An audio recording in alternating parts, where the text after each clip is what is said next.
ठाकुर जी की लीला है एक मानवों को कुछ संदेश देने के लिए और कुछ क्रम वाद्य पूर्ण करने के लिए। भगवान श्री कृष्ण की लीला बंधुओं अनुकरणीय नहीं है। एक बात हमारी बहुत ध्यान से सुनना, भगवान श्री कृष्ण जो करते हैं वो आप कभी नहीं कर सकते। प्रभु श्री राम जो करते हैं वो आप सब कर सकते हो। इसलिए हमारे पूज्य पिताजी महाराज और संत जन कहते हैं, राम ने जो किया है वो करो, कृष्ण ने जो कहा है वो करो, क्योंकि कृष्ण ने जो किया है वो आप नहीं कर पाओगे। राम जी मर्यादा पुरुषोत्तम हैं और श्री कृष्ण लीला पुरुषोत्तम हैं। भगवान श्री कृष्ण ने 1000 से ज्यादा बार कहा है संपूर्ण कृष्ण लीला में कि मैं भगवान हूं, मेरी शरण में आओ। प्रभु श्री राम ने एक बार भी नहीं कहा कि मैं परमात्मा हूं। वो एक मानव को प्रदर्शित कर रहे हैं। कई लोग कहते हैं कि भगवान श्री कृष्ण ने बहुत कुछ ऐसा किया जिससे गलत संदेश जा रहा है लोगों में। मैंने कहा गलत संदेश नहीं जा रहा है, वो मानव के बस की बात नहीं है। इसलिए मानव को लगता है कि ये कैसे संभव हो सकता है। भगवान श्री कृष्ण ने राम अवतार पहले धारण करके हम सबको संकेत किया कि करणीय ये अवतार है और श्रवणीय कृष्ण अवतार है। भगवान श्री कृष्ण कहते जो हैं वो करना है, उनकी करनी आप नहीं कर सकते।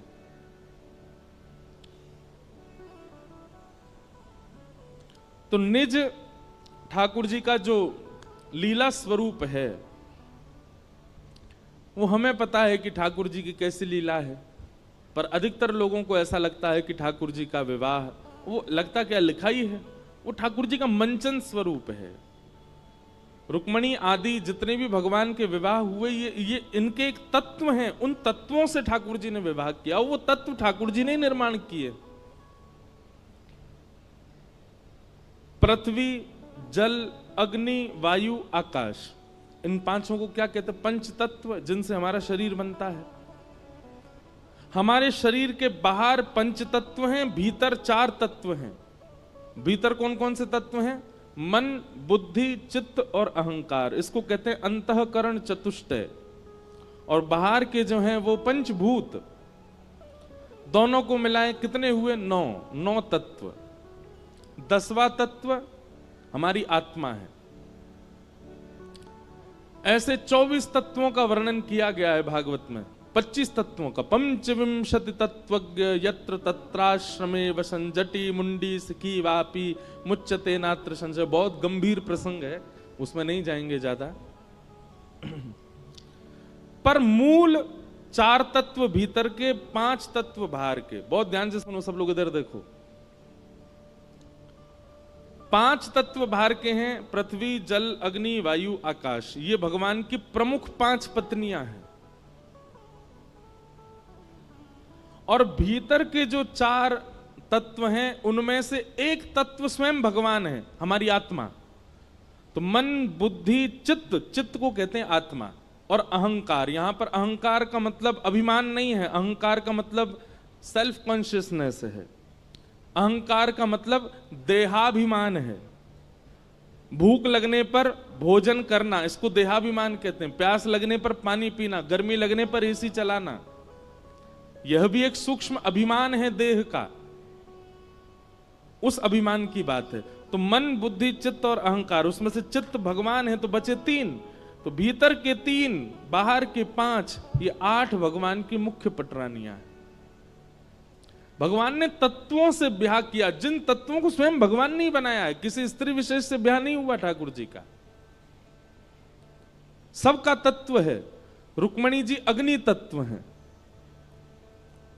सत्यभामा, जाम्बती आकाश तत्व हैं, सत्यभामा पृथ्वी तत्व है। इसीलिए कथा आती है कि भौमासुर नाम का राक्षस जिसको भगवान ने मारा, वो भूमि का बेटा है, पृथ्वी का बेटा। तो जब उसका जन्म हुआ भौमासुर का, तो ज्योतिषियों ने बताया कि इसको तो भगवान मारेंगे, भूमि भगवान की पत्नी है। तो भूमि ने भगवान से प्रार्थना की कि आप मेरे पुत्र को कभी मत मारना। भगवान बोले जब तक तुम नहीं कहोगे तब तक नहीं मारेंगे। वही भूमि तत्व भगवान की पत्नी सत्यभामा बन करके आई। तो जब भगवान भौमासुर से युद्ध करने गए, उसको मारा नहीं, उससे लड़ रहे थे लेकिन मार नहीं रहे थे। तब रथ में बैठी हुई सत्यभामा ने चिल्ला करके कहा, नाथ इसको मारते क्यों नहीं हो? तब भगवान ने उसको मारा। बोले हम आपसे सुनना चाह रहे थे। तो भूमि तत्व कौन है? सत्यभामा।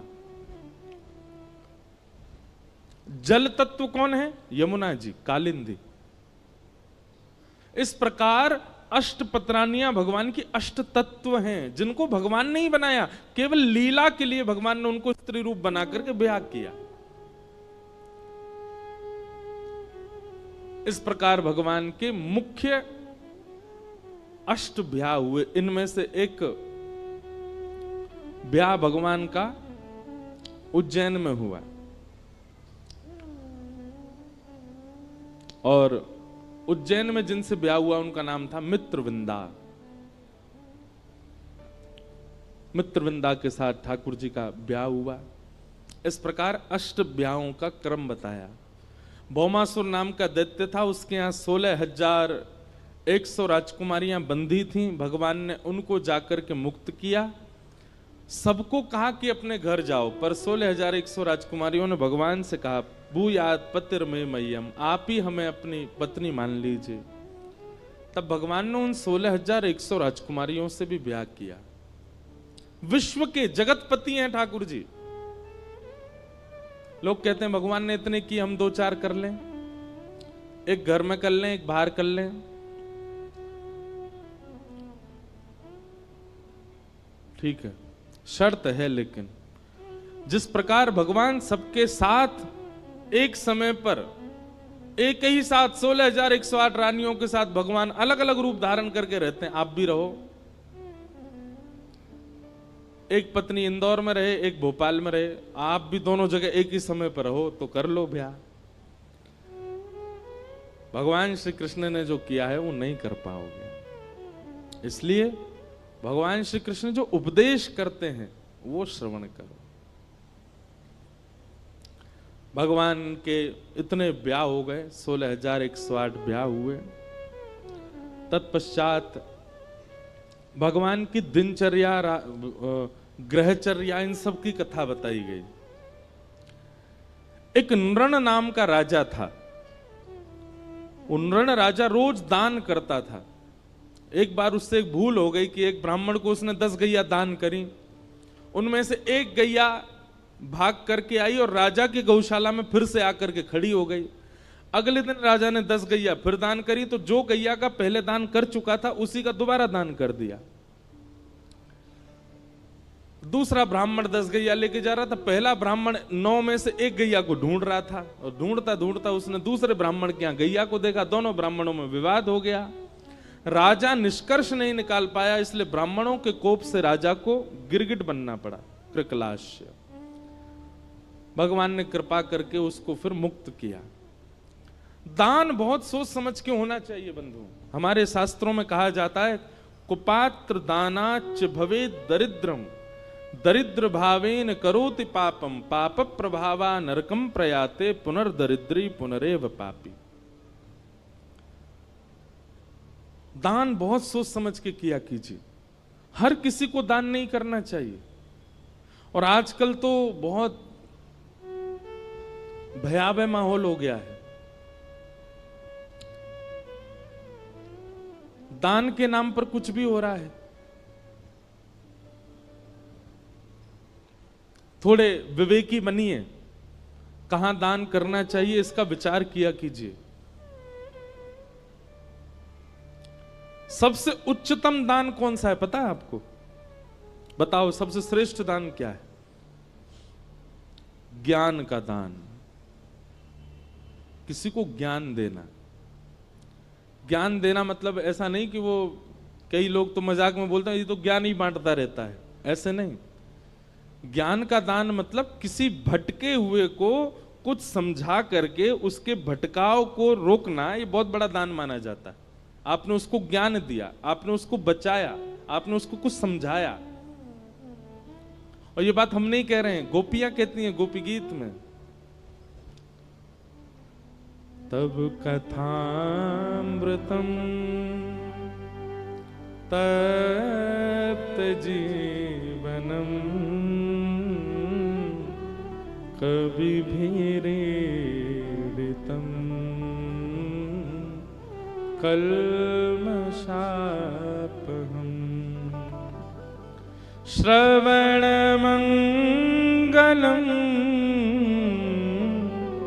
श्रीमदाततम्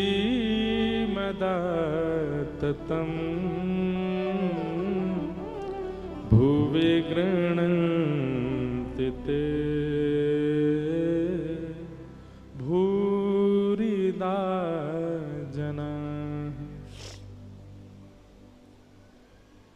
गोपियां कहती हैं इस संसार में सबसे बड़ा दानी यदि कोई है तो देखो, हम अपनी प्रशंसा नहीं कर रहे हैं, पर आपको जानकर के आश्चर्य होगा कि संपूर्ण श्रीमद् भागवत में वक्ताओं की प्रशंसा केवल एक ही बार की गई है, और वो भी ब्रज की गोपियों ने की है।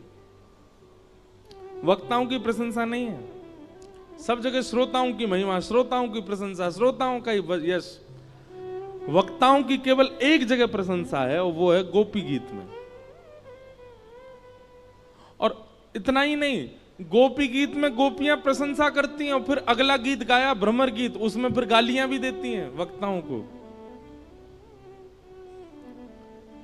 गोपियां कहती हैं त्रिलोकीनाथ को शब्द की पुड़िया में बांध करके सबको दान कर देते हैं ये वक्ता, सबसे बड़े दानी है। ब्रह्मांड नायक को शब्दों में बांध करके सबको दे देते हैं। बिना वैकुंठ के, बिना वृंदावन के, बिना अयोध्या के, बिना सरयू तट के, बिना यमुना तट के श्री कृष्ण का साक्षात्कार करा देते हैं वक्ता, सबसे बड़े दानी गोपियां कहती। सबसे बड़ा दान क्या है? आप कथा सुनते हैं, कथा सुनने के बाद जब जाएं तो जो कथा में नहीं आए उनको जाकर के सुना दो कि आज हम क्या सुन के आए या हमने क्या प्राप्त किया। लेकिन एक बात याद रखिएगा, शास्त्रों में 10 नामापराध बताए गए, अपराध जो भक्तों को नहीं करने चाहिए। उनमें से एक अपराध पता है क्या है? जो व्यक्ति ठाकुर जी के यश को नहीं समझ पाता उसके सामने यश सुनाना। जो ठाकुर जी पे भरोसा नहीं करता, ठाकुर जी का मजाक उड़ाता रहता है या आध्यात्मिकता की खिल्लियां सी उड़ाता रहता है, उसके सामने जाकर के कथा की प्रशंसा करना, अपने गुरु की प्रशंसा करना, भगवत तत्व की वार्ता करना और फिर उसके द्वारा उपहास होना, ये एक अपराध है। इसलिए पहले योग्यता पहचान लीजिए, सामने वाला योग्य हो तो ही सुनाओ।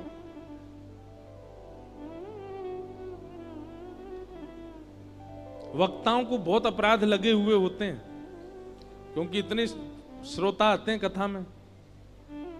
जरूरी नहीं है सब एक ही भाव के हों, कई लोग अलग अलग भाव के भी आते हैं, तो निश्चित है वक्ता को अपराध लगता है उसका। इसीलिए कई बातें मंच से नहीं कही जाती, स्थान देख करके, श्रोता देख करके, समय देख करके फिर सुनाया जाता है।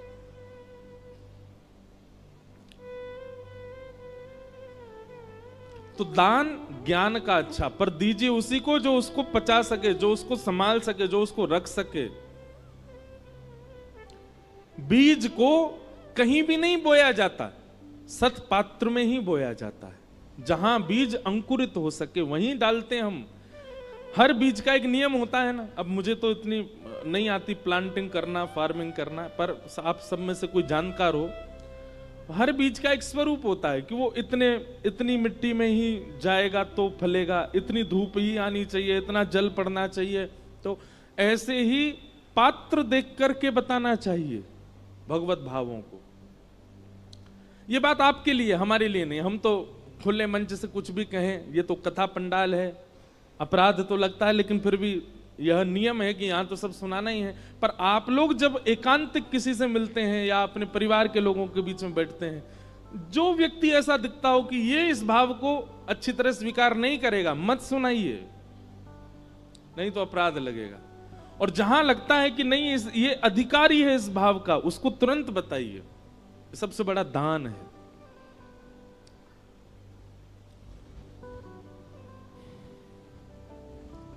तो दान श्रेष्ठ कौन सा? ज्ञान का। अच्छा, ज्ञान का दान भी श्रेष्ठ क्यों है? क्योंकि दान वह श्रेष्ठ माना जाता है जो किसी को दिया गया, तो जिसको दिया गया है उससे कभी खत्म ना हो, सदा उसके पास रहे और बढ़ता रहे, वो दान श्रेष्ठ माना जाता है। धन का, अन्न का, वस्त्र का, आदि आदि वस्तुओं का ये दान बढ़ता नहीं है, घटता है। कन्यादान भी विशिष्ट दान माना जाता है। क्यों? क्योंकि वह कन्या जाकर के एक परिवार का वर्धन ही करने वाली है।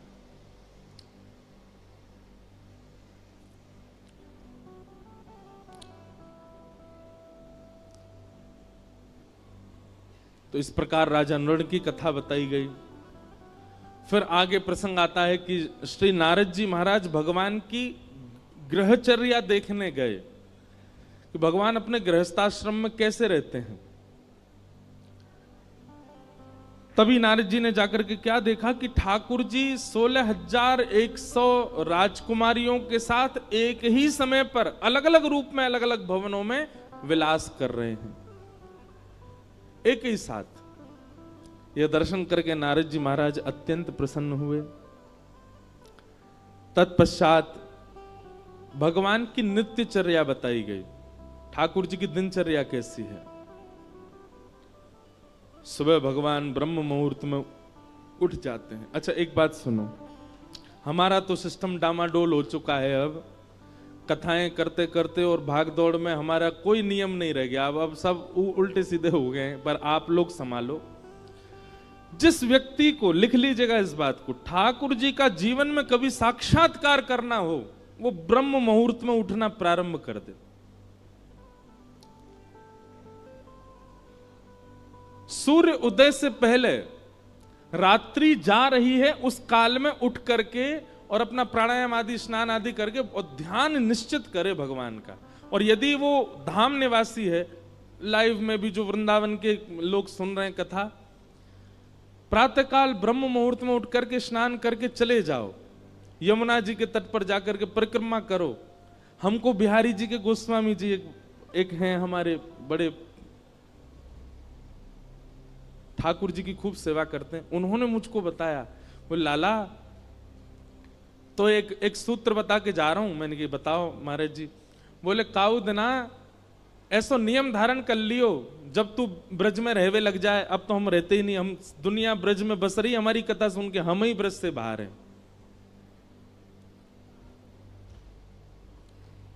अब तो ये हालत हो गई है कि ब्रज जाने के लिए हमको ब्रज में कथा करनी पड़ती है तो हम ब्रज जा पाते, नहीं तो ब्रज से बाहर ही रहना पड़ता है। पर हमारे पूज्य श्री मलुकपीठ वाले महाराज जी को हमने एक बार निवेदन किया, मैंने महाराज जी कथाएं तो बहुत हो गई पर ब्रज छूट गया। तो महाराज जी कहते नहीं आप ऐसा मत कहिए। मैंने कहा तो महाराज जी? बोले आप जहां जाते हैं वहीं ब्रज प्रकट हो जाता है। बोले वक्ता जहां जाते हैं, कथा सुनाते हैं, ब्रज की लीला कहते हैं, वो ब्रज ही प्रकट हो जाता है। तो बोले आपको ब्रज आने की आवश्यकता नहीं, ब्रज तो आपके संग ही रहता है। तो मन को फिर आराम हुआ, शांति हुई। अभी चंडीगढ़ में वृंदावन प्रकट उत्सव था, मतलब कथा सप्ताह थी पर उसमें वृंदावन प्रकट के भाव ज्यादा होते थे। अभी तक हमको बताते हैं कि महाराज जी वो मेला ग्राउंड था जहां कथा थी। अब लोग बाग वहां जो नित्य नियमित कथा सुनते थे, वो वहां से अपने दफ्तर, ऑफिस, कॉलेज कहीं भी जाते हैं, रुक करके वहां उस स्थान को प्रणाम करते हैं, वहां की रज लगाते हैं। बोले वृंदावन है, यहाँ कथा हुई। और नियम है मंगला उत्थापन,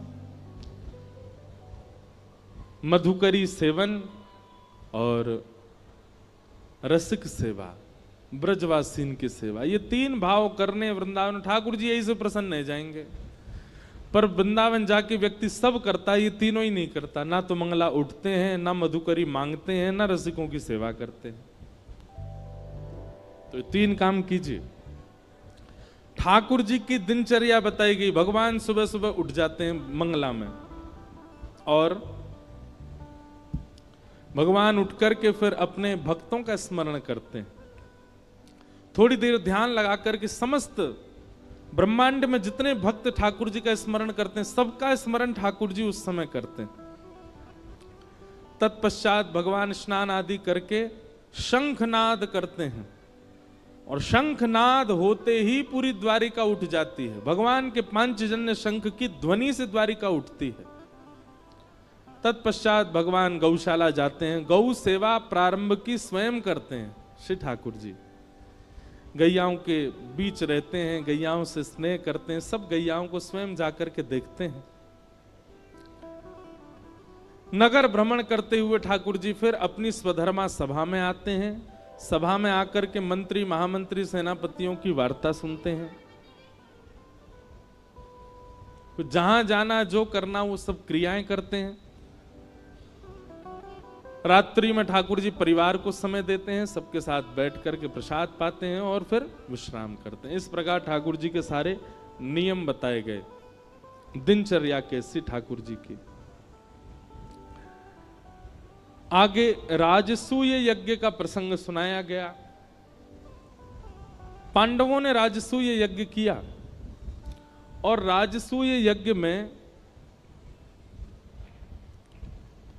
ठाकुर जी को निमंत्रित किया और भगवान को पत्र में ये लिख करके भेजा कि आप अकेले मत आइएगा, कम से कम 20,000 राजाओं को संग लेकर के आइएगा। ठाकुर जी विचार करने लगे 20,000 राजा कहां से लेके जाएं।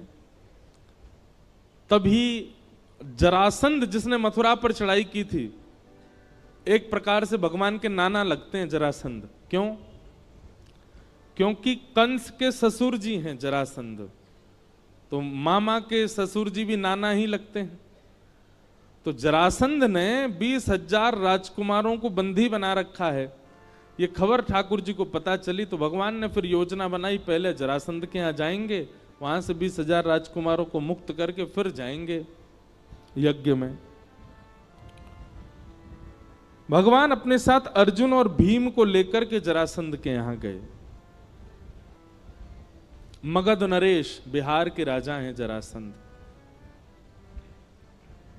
जरासंध सामान्य नहीं था, 10,000 हाथियों का बल था जरासंध में, जिसको भगवान ने 17 बार हराया और 18वीं बार रण छोड़ करके भगवान द्वारिका भाग गए थे मथुरा से।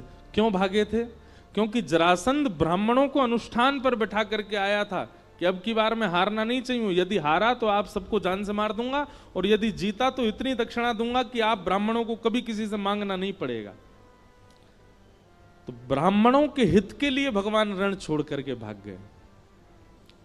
आज भगवान पुनः जरासंध के यहां जा रहे हैं। रूप बदल करके गए, भेष बदल करके गए, अर्जुन, भीम और भगवान। जरासंध का नियम है कि वो ब्राह्मणों को मुंह मांगा दान देता है, क्योंकि ब्राह्मणों के आशीर्वाद से जीता था।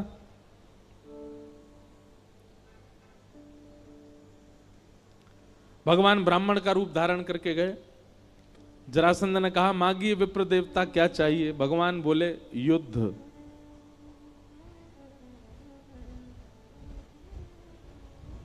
जरासंध बोला, मोल महाराज क्षमा कीजिएगा,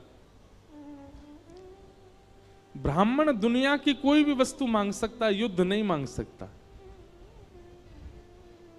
और यदि ब्राह्मण युद्ध मांग रहा है तो इसका मतलब वो ब्राह्मण नहीं है, निश्चित ही वंश में कहीं दिक्कत तो है। ब्राह्मण का युद्ध में रुचि नहीं होती। आप कौन हैं? अपना रूप बताइए मुझे।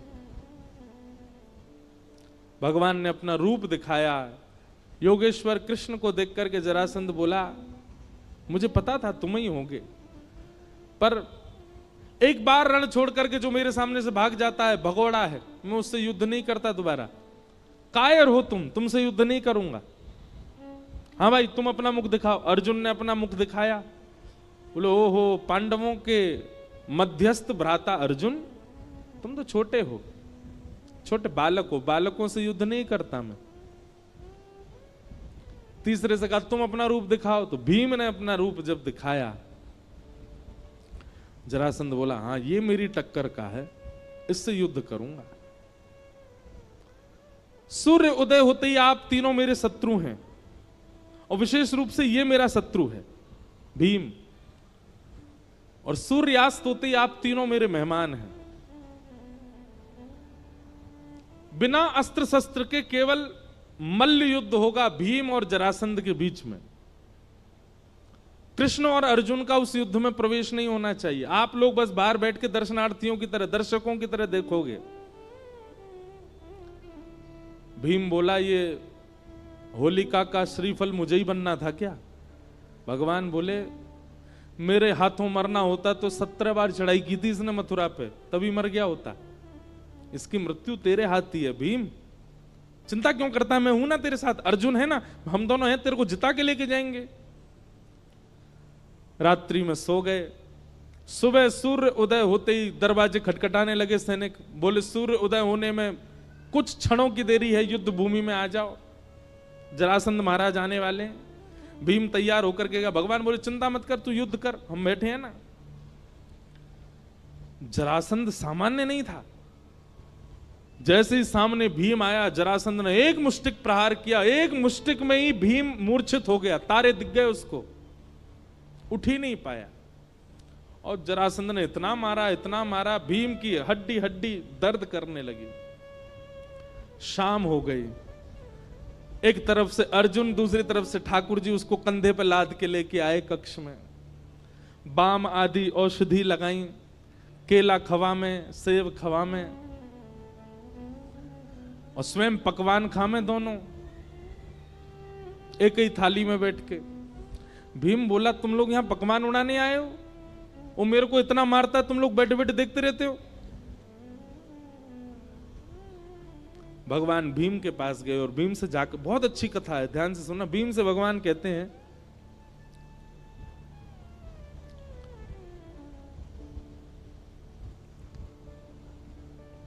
भीम तुम युद्ध करने जाते हो, एक बार भी मेरी ओर नहीं देखते, एक बार तो देखा करो। क्या पता मैं कुछ संकेत बता दूं। अब मेरा तो युद्ध भूमि में प्रवेश नहीं है ना, मैं तो बाहर ही बैठूंगा, मेरी ओर देखा तो करो कभी कभी। भीम बोला, ठीक है देखूंगा। अब इसका आध्यात्मिक अर्थ क्या है? जरासंध है मैं और आप सब जीवात्मा, भीम है मैं और आप सब जीवात्मा, और जरासंध है हमारे कर्म। हम सूर्य उदय होते ही अपने कर्मों से युद्ध प्रारंभ कर देते हैं। हम सबका युद्ध चालू हो जाता है सूर्य उदय होते ही। रात्रि में हम सब लोग विश्राम में रहते हैं, पर हम जैसे लोगों के रात में भी चलते रहते हैं युद्ध। पर एक सामान्य रूप से रात्रि में सब विश्राम में जाते हैं। रात्रि कोई किसी को तंग नहीं करता। कोई कार्य बिगड़ भी जाता है तो हम लोग कहते हैं अभी सो जाओ, सुबह देखते हैं उठ के। हमारा युद्ध ही सूर्योदय के साथ प्रारंभ हो जाता है, संसार के साथ। भगवान कहते हैं इस बीच में कभी कभी मेरी ओर देख लिया करो, मेरी ओर दृष्टि डाल लिया करो। भोपाल में 365 दिन रहिए, लेकिन 7 दिन के लिए यदि कोई ब्रजवासी कथा सुनाने आया है तो आके सुन लिया कीजिए, कोई बुराई नहीं है। समझ में 10 कोई आई है, ताली सबने बजाई है। अब क्या फायदा, अब तो कथा पूरी होने वाली है। अब तो प्रतीक्षा करो, 2 साल बाद आएंगे भोपाल, पर उससे पहले हम आसपास तो आएंगे, इंदौर आएंगे, सागर आएंगे, और कहां आएंगे, नर्मदा यात्रा पे भी आएंगे। तो अभी तो 2 साल में तो बहुत कुछ होगा, पर 2 साल बाद जब भोपाल आएंगे तब छुट्टी ले लेना, पहले ही बता देना अपना, जहां भी आप काम करते हो, जहां भी आप लोगों का कार्य है या स्कूल कॉलेज जो भी है, सब जगह बता देना हमको टाइफाइड हो गया है, 7 दिन नहीं आ पाएंगे। ज्यादा नहीं, 7 दिन मांग रहे हैं, 7 दिन तो पूरी कथा को दिया कीजिए। ये बहुत आवश्यक होता है जीवन के लिए। आप सब लोग युद्ध कर रहे हैं अपने कर्मों से। अभी बस ये 1 घंटा बाद आप सबका युद्ध शुरू हो जाएगा, फिर लड़ोगे। 7 दिन जब तक कथा चल रही थी तब तक ये लग रहा था कि थोड़े युद्ध थमे हुए हैं, थोड़ा हमारे जीवन के युद्ध जो हैं, जो इतने ज्यादा आक्रमण भीष्म पितामह की तरह बाणों की सैया पर लेटे रहते हैं हम लोग, लेकिन 7 दिन के लिए थोड़ी राहत लगती है। अभी फिर शुरू हो जाएगा 4-5 बजे से आप सबका वही संसार का सब क्रम। इसलिए जब कभी भी कथा हो, हमारी नहीं किसी की भी हो भोपाल में, अगर अच्छे वक्ता हैं जिनके वचनामृत से कुछ परिवर्तन। अच्छा एक बात और सुनिए, वक्ता के वचन सुनकर के वक्ता नहीं ठाकुर जी प्रिय लगने चाहिए, ऐसी कथाएं सुना करो। हम इस जीवन के उपयोगी। भीम बोला कल देखूंगा। बोला हाँ कल देखना मेरी ओर। दूसरे दिन भीम जैसे युद्ध करने गया, जरासंध ने फिर से उसको मारना शुरू किया। नीचे घेर के जरासंध बैठ गया भीम के ऊपर, और भीम ने दृष्टि घुमाई, ठाकुर जी केला खा रहे थे। भीम ने भगवान की ओर देखा, भगवान ने तुरंत एक पत्ता उठाया और बीच से अलग किया। भीम समझ गया मुझे क्या करना। उसने ऐसा दाव पेच खेला, जरासंध के एक पैर पर अपना एक पैर रखा, दूसरा पैर पकड़ करके बीच से उसको चीर दिया, और दोनों भाग अलग करके जैसे ही जरासंध को देखा अचेत पड़ा है, मर गया, भगवान की ओर भुजा उठाने लगा, मैं जीत गया, मैं जीत गया, मेरी विजय हो गई। भगवान बोले पीछे देख। पीछे देखा तो जरासंध फिर एक हो गया, फिर से उसने मारना शुरू किया। हाथ पांव फिर टूट गए। शाम को फिर से भगवान उसको कंधा पे लाद के ले गए, बिस्तर पे जाके लेटा दिया। भगवान अपना भोजन पानी करने लगे। भीम बोला आप लोग तो खाने आए हो, यहां पे कुछ करते तो हो नहीं, आनंद ले रहे हो, मैं पिटता हूं पूरे दिन। भगवान बोले तुझसे कहा था मेरी ओर देख, कल आज देखा तो था मैंने आपकी ओर। अब देखो कितनी अच्छी बात ठाकुर जी कह रहे हैं, समर्पण की भावना से देख, मैं अपने कार्य में सफल हूं, इस स्वार्थ भावना से मत देख। मेरे जीवन में जो होगा मेरे लिए उचित होगा, मुझे प्रॉफिट हो आप दे देना, लॉस हो तो भी आपकी कृपा। ऐसे समर्पण भावना से देख। तू मेरी ओर किस भावना से देख रहा था? विजय की भावना से, मुझे जीतना ही है। नहीं यार भीम, जीतने की भावना से नहीं। कर्म का फल क्या मिलेगा ये मेरे हाथ में निर्भर है। कर्मण्येवाधिकारस्ते, तुम्हारा अधिकार केवल कर्म पर है। मां फलेषु कदाचन, फल तो मैं दूंगा, तू केवल अपना कर्म कर। समर्पण की भावना से मेरी ओर देख, जीतने की भावना से नहीं। भीम बोला कल देखूंगा। बोला हाँ ठीक है। दूसरे दिन युद्ध हुआ और भीम ने समर्पण की भावना से ठाकुर जी को देखा। आज विजय की भावना नहीं थी, समर्पण था। नाथ जो है जीवन सब आपका है, आप निश्चित करिए, जो आपको उचित लगे वैसा हो। समर्पण की भावना से देखा तो भगवान ने भीम को योग्य जाना, और योग्य जान करके वही क्रिया की जो कल की थी, लेकिन आज उस क्रिया को करके विपरीत दिशा में फेंका। ठाकुर जी ने एक युक्ति और देखो, समर्पण की भावना से जब आप ठाकुर जी को देखते हैं और विजय की भावना से जब आप ठाकुर जी को, दोनों में अंतर क्या है? विजय की भावना में आप धैर्यवंत नहीं होते, विजय विजय विजय विजय विजय यही दिखता रहता है आपको। लेकिन जब आप समर्पण की भावना से देखते हैं तो आपका चित्त शांत होता है, आपका चित्त धैर्यवंत होता है। और धैर्यवंत होकर के जब आप जाते हैं तो ठाकुर जी शायद कुछ और युक्ति देना चाह रहे हैं, वो आप ग्रहण कर पाते हो।